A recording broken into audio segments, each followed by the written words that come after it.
दोस्तों, मैं किशन जेठवानी मेरे चैनल जलते प्रश्न पर अपनी अभिव्यक्ति लेकर आया हूँ। कुछ दिन पहले की बात है, मध्य प्रदेश सरकार ने कुछ उच्च स्तर के पदाधिकारियों को, प्रशासनिक अधिकारियों को यहाँ से वहाँ पदस्थ किया। जबलपुर का कलेक्टर माननीय करमवीर शर्मा को बनाया गया।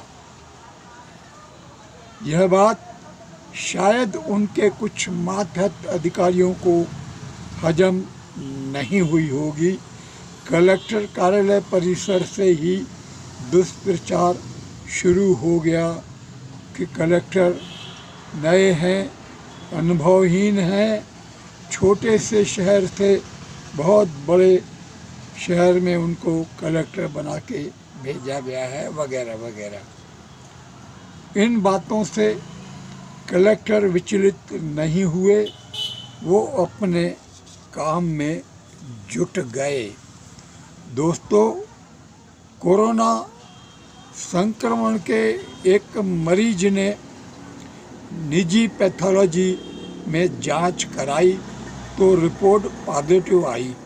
उसी मरीज ने 24 घंटे में पुनः मेडिकल कॉलेज जबलपुर में जांच कराई तो रिपोर्ट नेगेटिव आई।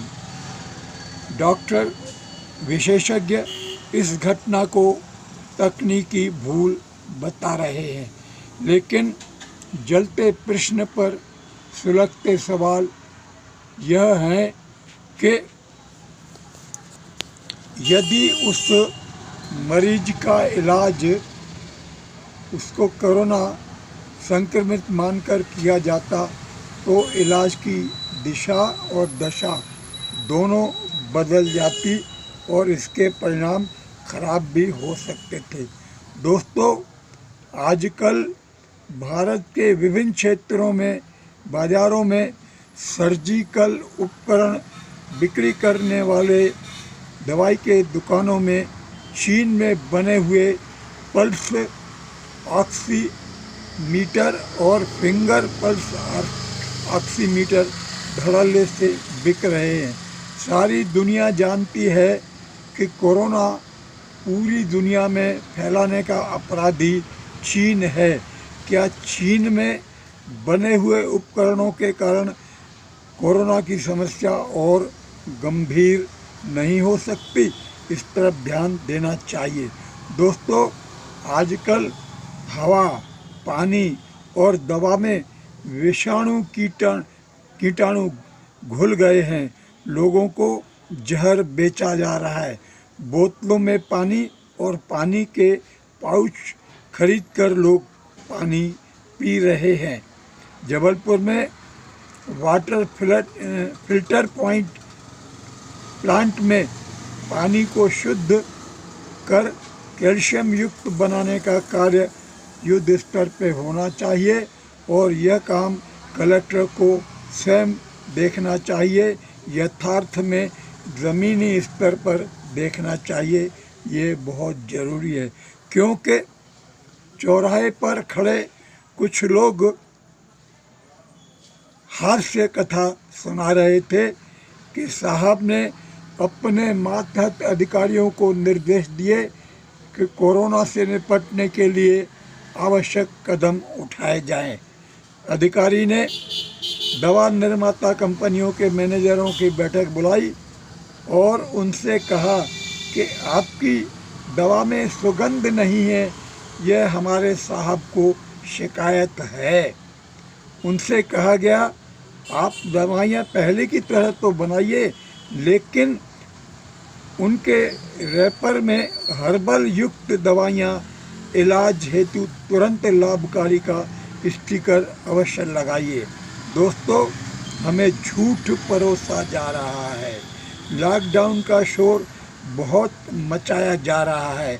लॉकडाउन अकेला कोरोना की चेन को नहीं तोड़ सकता, हमें दूसरे उपाय भी करना होंगे। हमें घरेलू उपाय भी करना होंगे। दोस्तों, कोरोना संक्रमण को अधिकतम 1 माह में ख़त्म करने की क्षमता भारत की जड़ी बूटियों में है। इस हेतु सैनिटाइज़र, 2 गज की दूरी, मास्क लगाना तो उचित है, लेकिन उसके अलावा रोज़ाना रात में उबलते हुए गर्म पानी की भाप लेकर ही सोना चाहिए। हल्दी का दूध गर्म पीना चाहिए और इसके अलावा काढ़ा भी पीना चाहिए। इन घरेलू उपचारों से कोरोना पे हम विजय पा सकते हैं। दोस्तों, मेरे शहर जबलपुर में अनेक संस्थाएं, बड़ी बड़ी संस्थाएं हैं, व्यापारी संगठन हैं और सामाजिक संगठन भी हैं। ये लॉकडाउन का तो बड़ा शोर मचाते हैं और ये भी कहते हैं कि स्वेच्छा से दुकानें बंद की। अरे, यदि कोरोना से जंग लड़ना है तो शहर के चौराहों पर ठेले खड़े कर दीजिए, उसमें काढ़ा लोगों को मुफ्त बांटिए। चंद घंटे सुबह के टाइम में 2-3 घंटे अगर ऐसा करेंगे तो कोरोना जड़ से खत्म हो जाएगा। इस दिशा में भी लोगों को प्रयास करना चाहिए। केवल लफ्फेबाजी, बातों का जमा खर्च कोरोना को नहीं तोड़ सकता। लॉकडाउन बंद, दुकानें बाजार बंद, ये लॉकडाउन और ये दुनिया समझ चुकी है कि कोरोना का सही इलाज नहीं है। कोरोना से निपटने के लिए और भी उपाय करना होंगे, घरेलू दवाइयाँ उपयोग करना होगी। जब तक वैक्सीन नहीं आ जाती, वैक्सीन आएगी तो कल दवा के रूप में आप उसको से उपयोग करेंगे, तो उसके पहले घरेलू उपयोग भी होना चाहिए। मैं आप सबसे ऐसी अपेक्षा करता हूं और जबलपुर के कलेक्टर से विशेष रूप से आग्रह करता हूं कि आप ई-रिक्शा कर लीजिए, उसमें गर्म भाप का घर घर गली गली लोगों को बुला के और उनको गर्म भाप दीजिए। सस्ता है। 1 करोड़ रुपए लोगों से जुर्माने के रूप में मास्क नहीं लगवाने वालों से वसूल किया गया है। वो रुपया कोरोना को ख़त्म करने के लिए खर्च होना चाहिए। इन्हीं शब्दों के साथ भारत माता की जय।